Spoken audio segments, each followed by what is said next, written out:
could start a bit with your journey as an artist, and I'd love to know, like, when did you begin creating work, and what role did that play for you in your life? I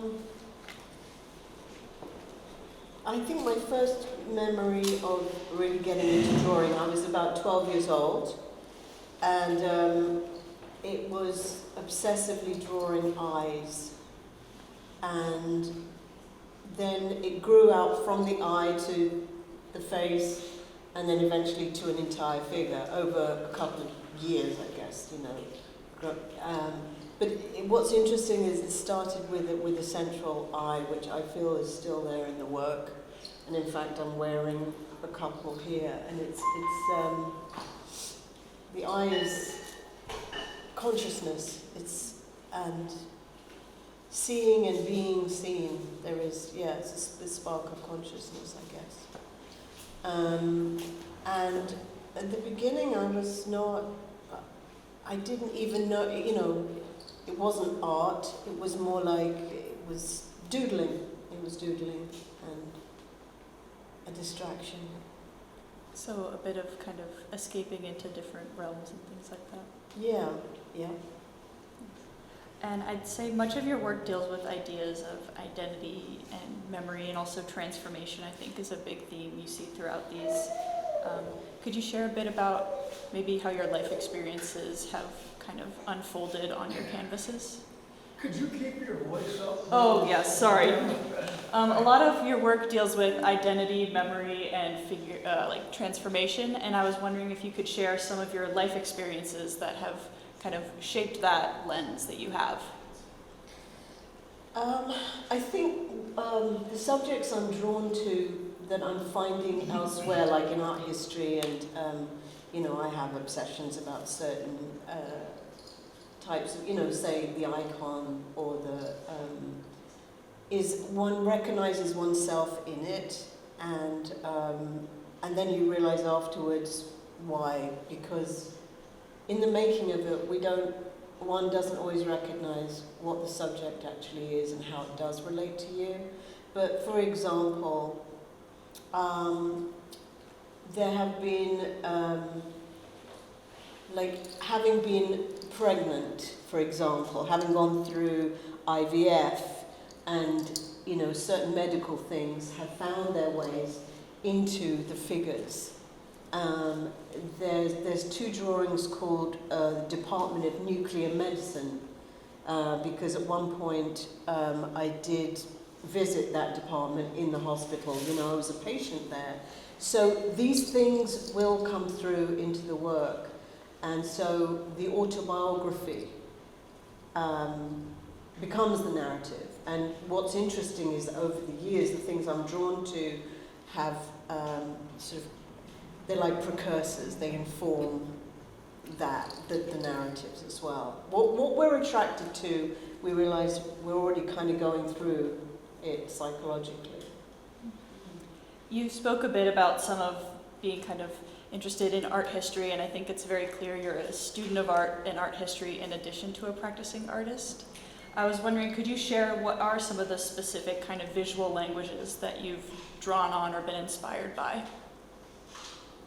So after leaving college, so all of my education was done in England, and that's where I learned to paint like, you know, or attempt to paint like Rembrandt or Goya, or, you know, these masters of Western art from the Western art canon. After I left college, I made a deliberate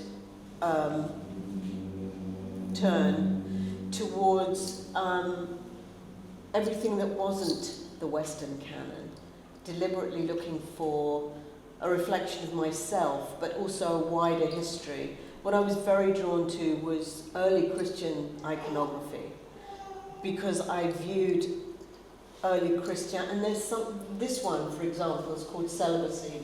So I was interested in the early desert saints,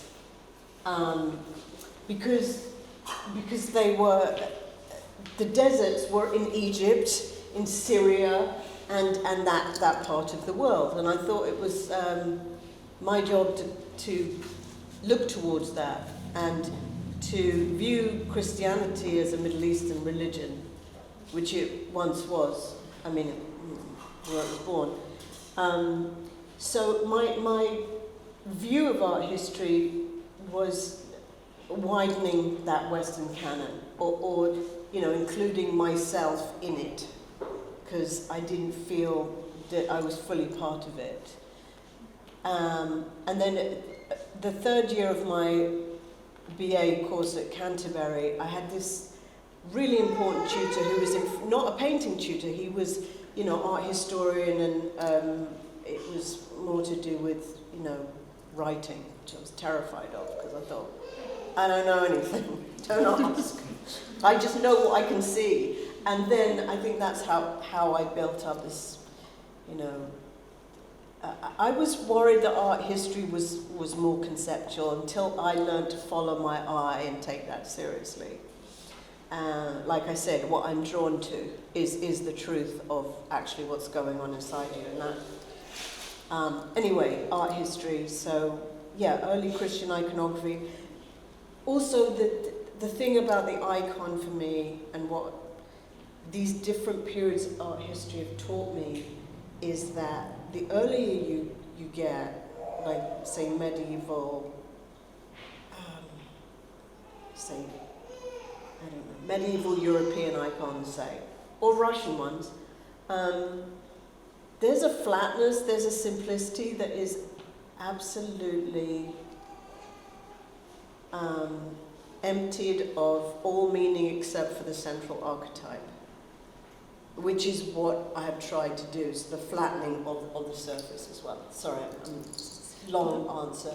Go on. May I interrupt? Will you tell the story of this painting, which is titled Celibacy? What did I tell you? That the men would go into the desert. Oh yeah, so part of being an early desert saint, well, this particular painting, the subject is, and the reason it's called Celibacy, is the saint is sitting in a barrel of, salt water, trying to soak away his desire.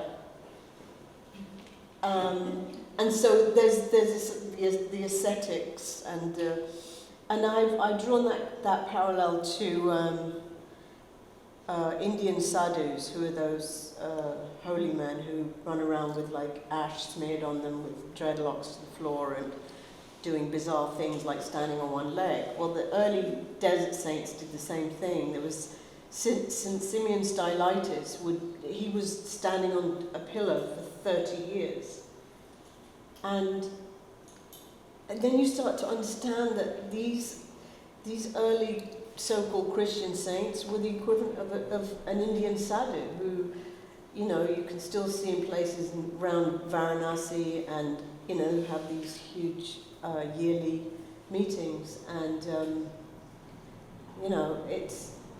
it's disappeared from our current Western sense of religion, but these crazy things were counted to be religious, ceremonial.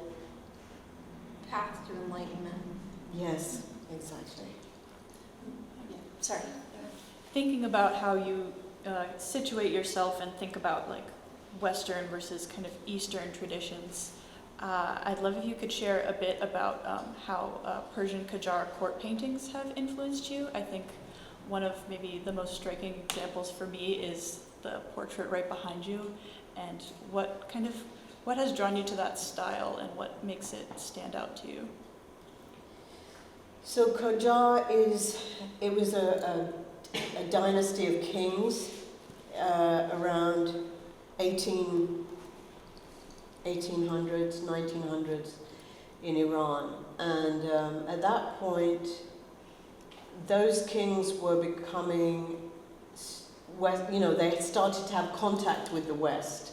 So the Shah would see a portrait of, one of the royals in Europe that was a large portrait hanging on the wall, as we all know them to be. However, up until that point, in Persian or Iranian art, it was the manuscript, the page, the book.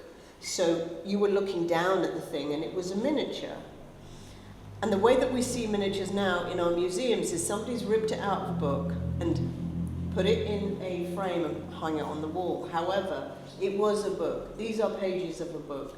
So Qajar painting was the point at which it left the book and became a painting with oil paint. That was the other. So this is a paradigm shift. This was central to there was a change of language. It was a revolution in itself.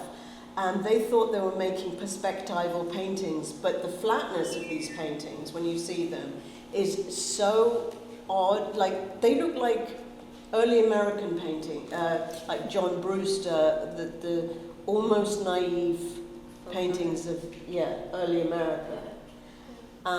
So there's a slippage, there's a loss in translation, there's, that's what intrigues me about Qajar painting. And I read them as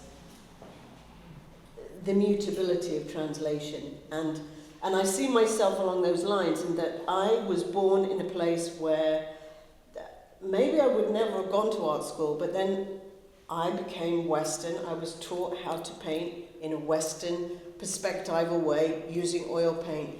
However, what came through and came through and came through is that there was something else, which is what made me keep looking at other, to reclaim where there was a genetic kind of thing that started to come through aesthetically, and I still haven't found proof of that being a thing, or whether it's just in my head, so.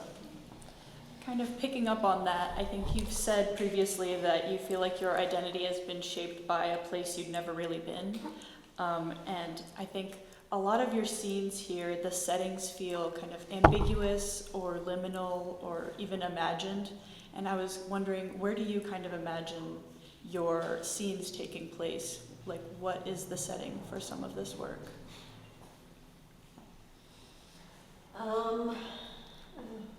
In my head. Yeah. So it makes what you're dealing with when you're making a place in a painting is that it's formalist in that you're deciding, okay, what color is it, first of all? Is it transparent? Is it opaque? What's in front of it? So there is this literal building up of space. And for me, there was also an instinct to just get rid of space entirely and flatten it and flatten it and flatten it. So that it became, and this is going back to the icon as well, the icon has a very particular space that is not, it's psychological space. It's not perspectival space. And that's not because they couldn't do it. It's because they're talking about a different realm.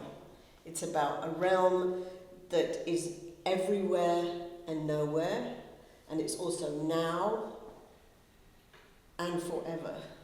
So time-space that's exactly the place that I'm trying to get to. Whether I do all the time in my own judgment is another issue.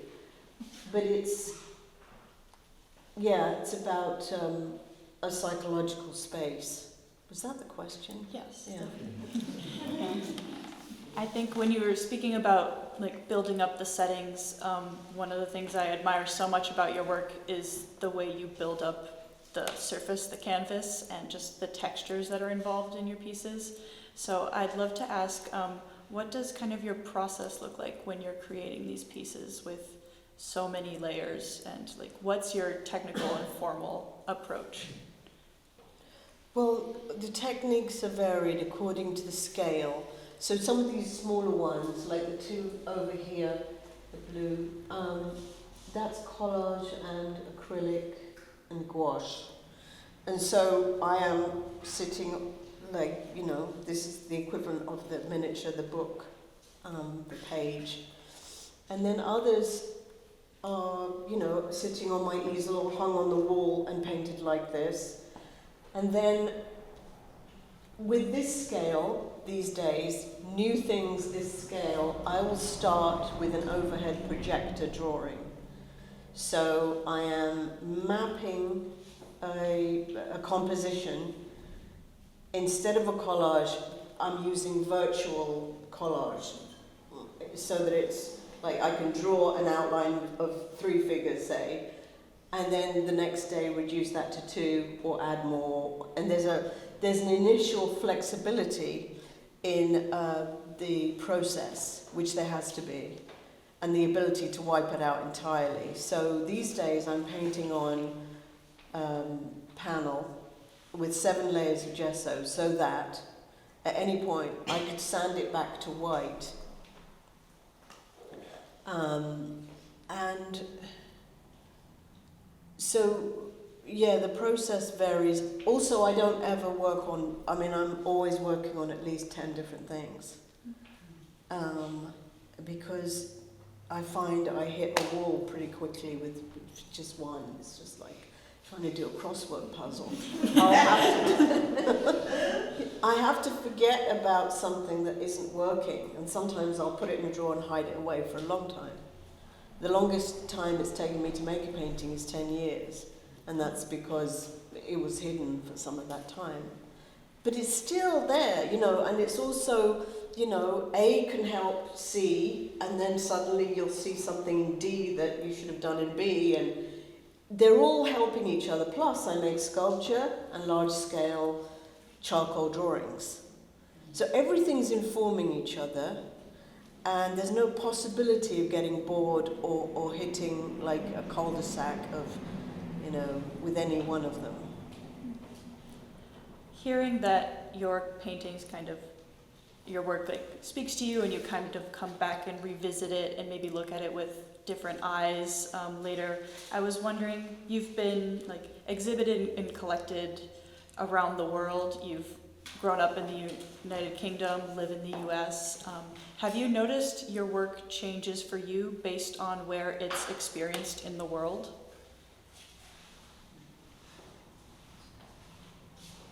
Changes for me.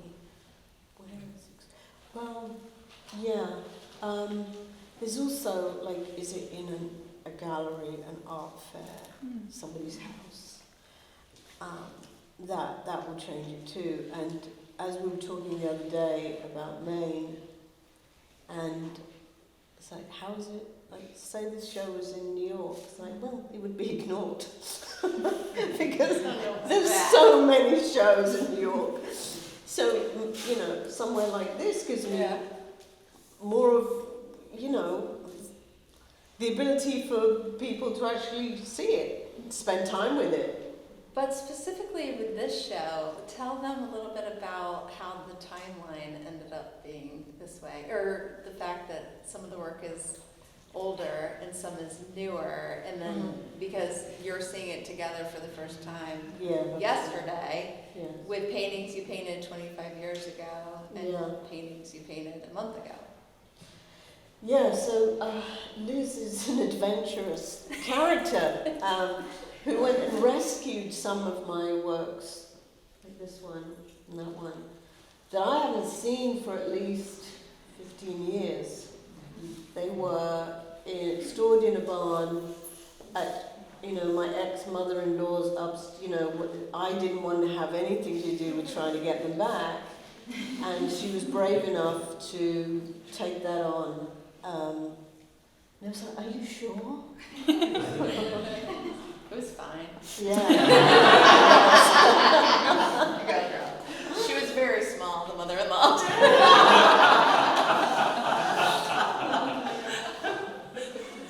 And then on that trip, you ended up finding some bizarre photographs of Some old photographs, old drawings. things that happened not to even be mine, that were my ex-husband's early paintings that you knew were. I knew they weren't yours. Yeah. So these are extraordinary. Each gallery, each situation that I'm working with but you're especially unique in that you have like managed to excavate these things out of nowhere. I find treasures. Yes. I don't want them to be forgotten. Yeah. So yeah, it's each situation is, I think, a special relationship, as well as, you know, a different country, a different venue, and stuff. But yeah, the you know, these are personal relationships as well. Well, we're so grateful to be viewing them here in Maine, and if we're ready to move on, I would love to open it up to questions from our audience today. If Anybody have any questions? yeah. Yeah, I have a question. I don't know, is somebody quicker? That's I just, one of the things that's always stood out to me so much about your work is the specificity of the way you use color, but moreover, the specificity of the way that you use tonal value and line in your work. And I'm just really curious about like the relationship between painting and drawing in your work, and like how you feel line and this like very subtle, almost imperceptible value modulation functions for kind of like the emotive and psychological narrative that you're putting forward. Okay. Why not? Thank you.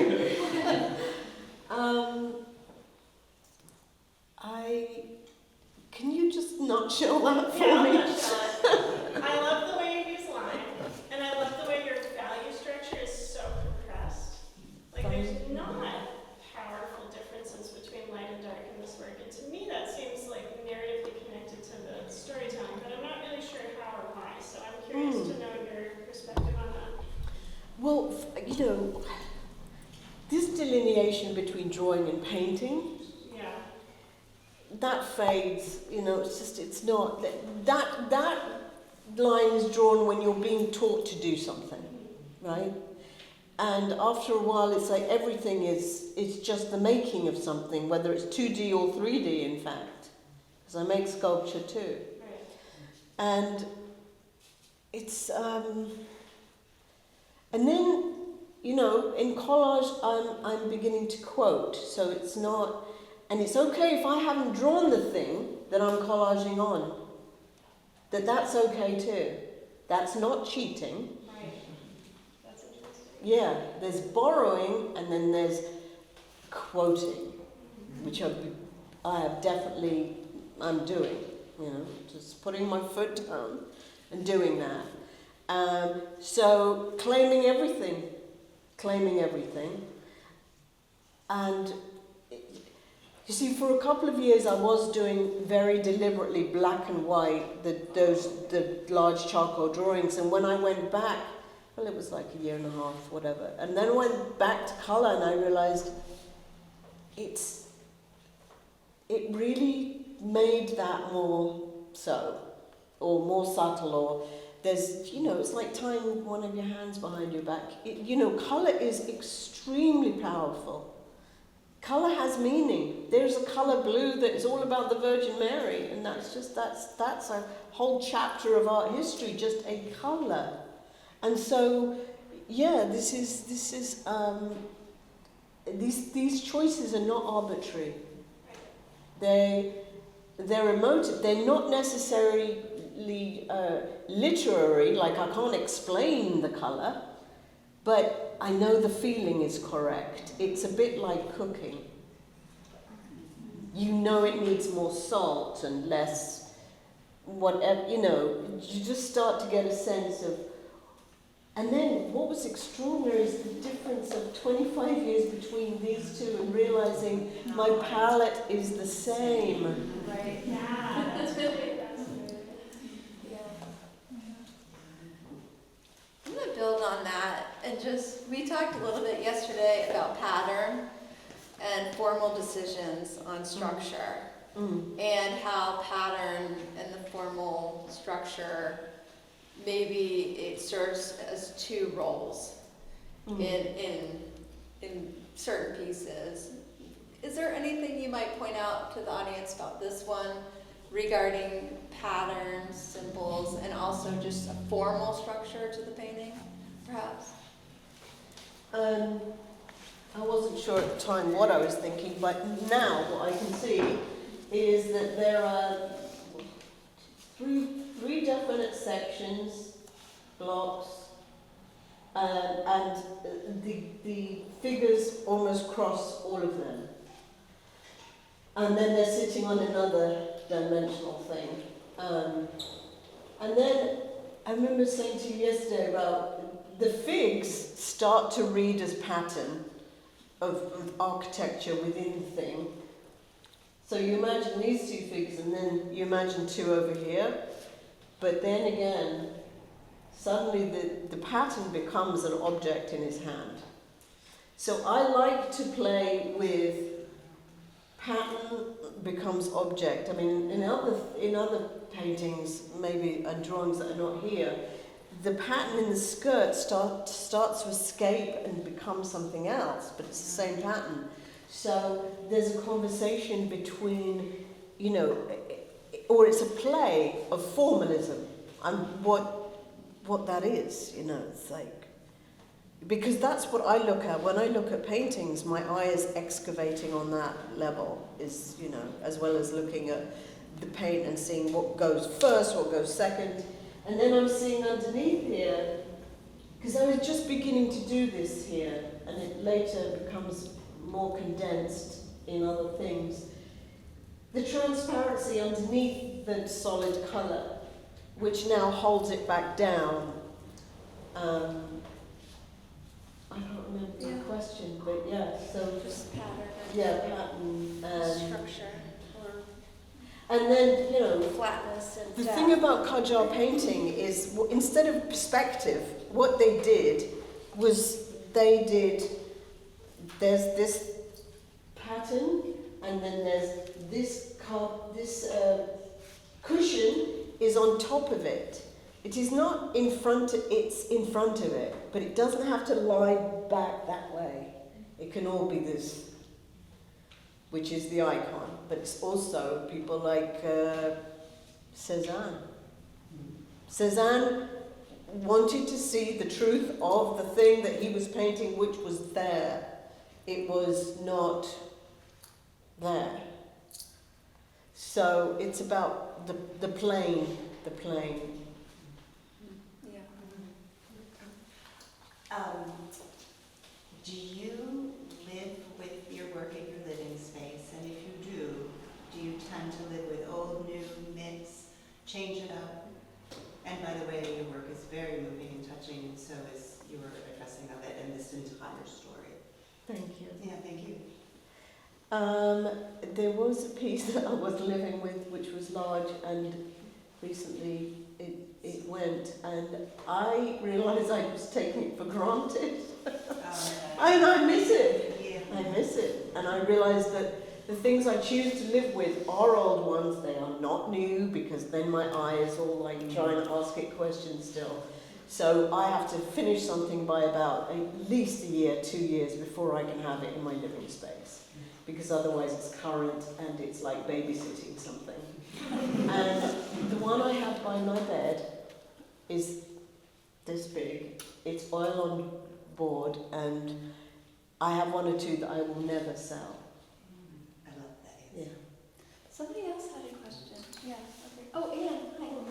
Thank you all for this really fascinating conversation. I was very struck by an exchange, Emily and Samira, between the two of you. Emily, when you were asking about the sort of metaphorical spaces that exist in the paintings, and Samira, you said that those spaces are in your head.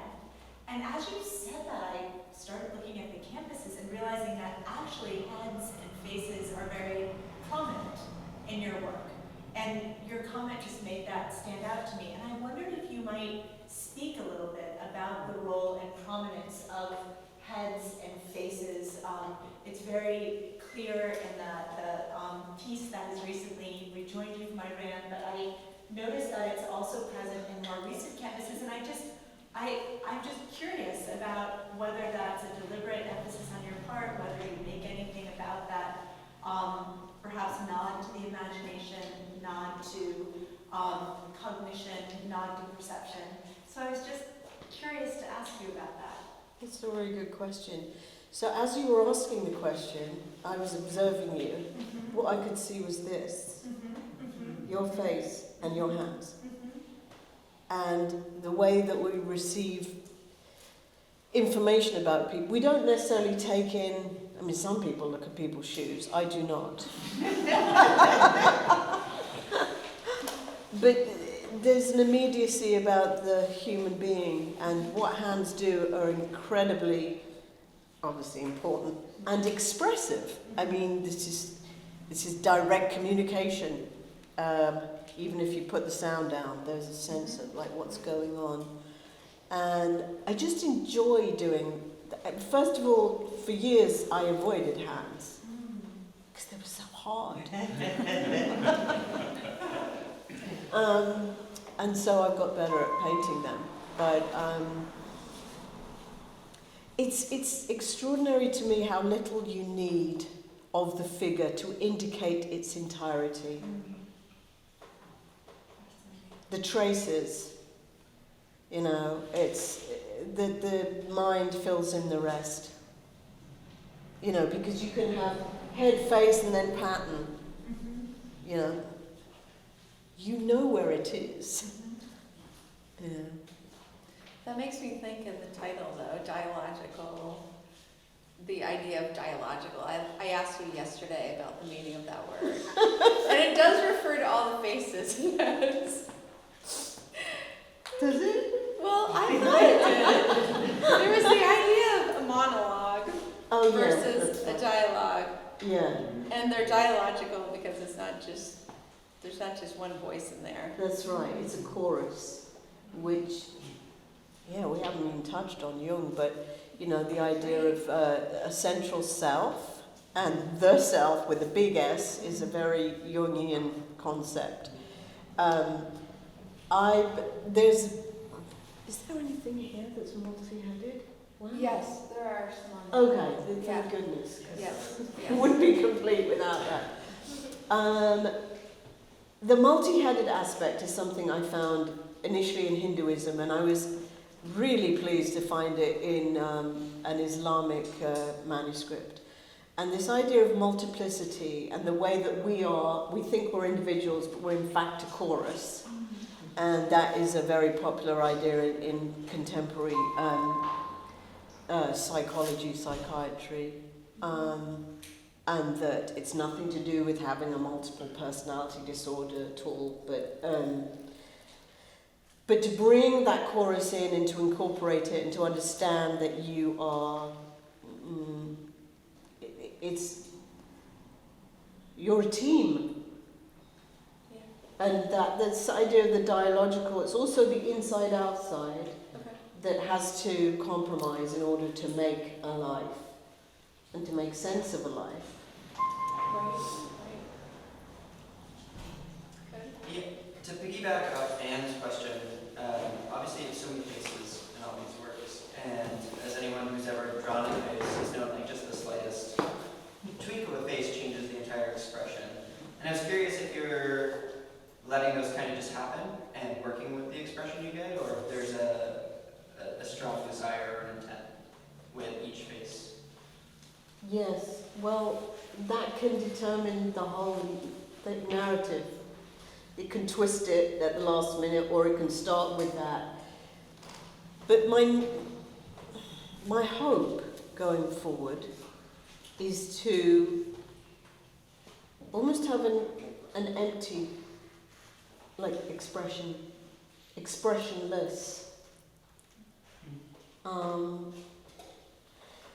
Because then it's open. Because people also say to me, oh, your figure's sitting there in absolute fire and flood and being tortured, and yet they're like, fine. They're fine with it. Yeah. And it's like, yes, that's right. Because that's what I love about icons. You know, Christ is not on the cross going, he's like, you know, and there's a sense of like, this is a metaphor for, you know, human suffering, but we're sitting with it.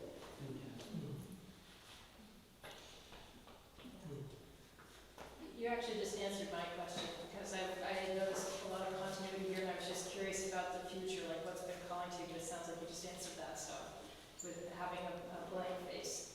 So, Not blank, but just well, rested. I mean, just accepting. I don't know. Talk about the role of the icon in your, or archetype, or your search for the archetype, yours anyway. Archetype is it's one of those words that we think we know until we try to explain it, but the archetype of the Virgin Mary and so John the Baptist or whoever it is. There's a set of recognizable traits that is attached to them that are pinned on them, and over the years that can change. Like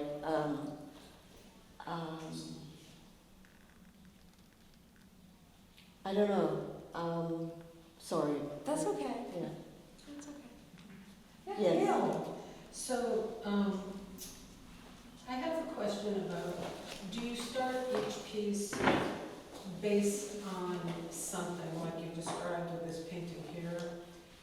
And I also want to make a comment, so that's my question, I'll say it again. Everything you've said for me sort of translates to like this compression in the work. Sitting with the suffering, erasing the space, or having it be a space of now and forever. That causes the emotion for me. It's really beautiful. And so I don't know if you're aware that you're doing that, because oftentimes we're not. It's a formal decision in many cases.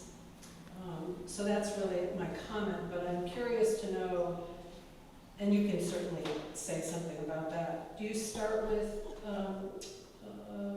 something from something you've read, or are some of these not based on, maybe based on your life experience rather than maybe a literary example or something? Yeah, kind of all of the above, but also, like I said, because I work on so many at the same time, they can inform each other. So the initial subject that I start with in, say, painting A can slip into something else.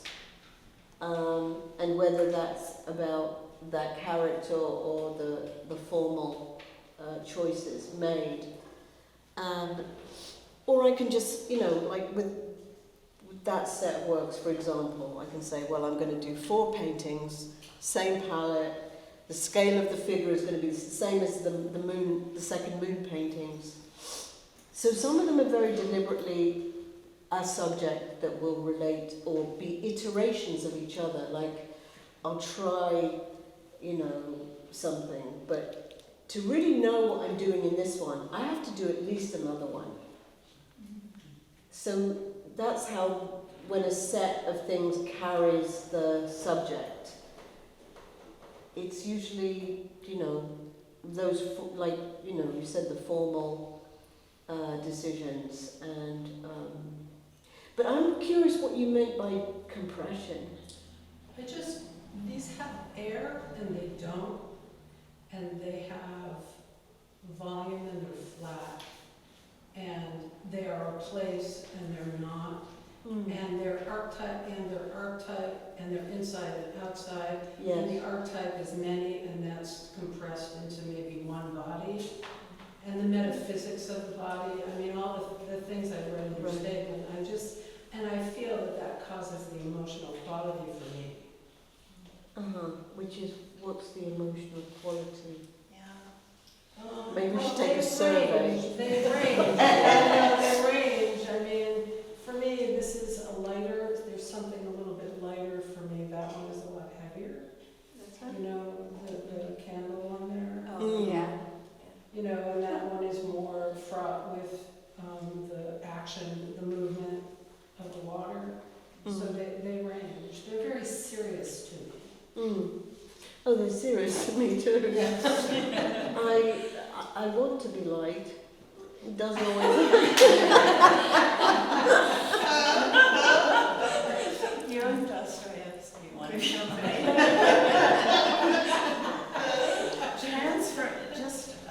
These questions are wonderful, the last couple, and I think I know a lot of your work. We've known each other for many years, and I've seen the struggle. And transformation seems to be a major part of your work, even with what you were discussing. This, it's compressed and yet it's airy, and this. It's sort of more than liminal, because the transformation sometimes doesn't happen on the singular canvas, but happens in the series. Yes. And if we had a lot of your work here, we would be able to have this conversation about patterns turning into living things and becoming other, human or animal, and so much of that is transformation. And you don't see that often in a lot of artists' work, but somehow you make it very alive, and also we can bring all of our individual dreams and emotions and feelings to the work and find something there, even though the artifacts may be something that we can't totally relate to, but that's immaterial, right? And it just sort of adds.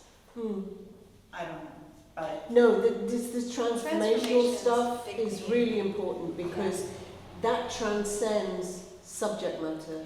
yeah. Because that is the process. I go to painting, I make art to transform myself.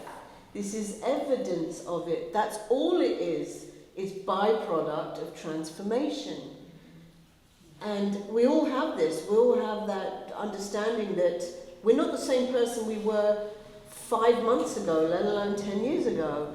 And an artist has the privilege of having the evidence of that transformation right in front of them.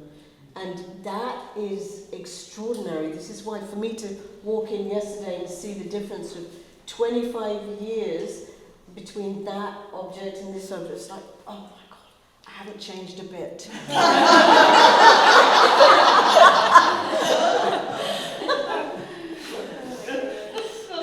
Well, how about one more? Anybody have one more question?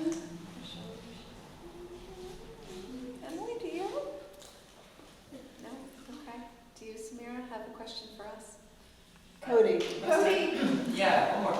Last time you were here, we had both in your talk and just speaking to you, you were kind of parsing through your relationship to Iran, to your family, your heritage, but also being very truncated in this way of you being 7 or 6 when you moved to London, somewhere around there. 2, okay. And so both living in that culture with your family and living in a completely different culture in this almost like kind of feeling like both having understood it but never been there, and this search for self and that. And I just didn't know if you wanted to talk about that at all. Like, this work still seems very relevant. Well, was it Anne assumed that this painting came from Iran? It didn't. It came from a barn upstate New York. I went far, but I didn't go that That would have been weird. far. That Yeah. was really something. So yes, left Iran at the age of 2, but visited until we were. I was 12 years old on my last trip to Iran, and so I do have actual memories, but childhood memories, and this Never Never Land idea that I've written about and talked about is also part of the work. This other place, because that other place for everybody else is childhood. For me, my childhood is called a country. And this is that I feel that's diaspora. That's the diasporic archetype. That's where my parents were from, my child, you know, this kind of never land. And now I'm an adult. There's a you know, the before and after. But as somebody who moves, you know, the diaspora story is the past is a different country. And now it's like Iran has never been a favourite of the West in any way, but the recent events are just incredible to me. I felt like it's been a boil that's been, finally it's like I've waited 50 years, it's finally popped. But my goodness, what a time. Because after witnessing the tragedies and then having this as a final full stop recently was like, I don't know what's next. Is this it? I don't know. But I'm also an Arab Iranian from the southwest. So some Persians wouldn't even consider me as a compatriot, shall we say. So there are fault lines within fault lines.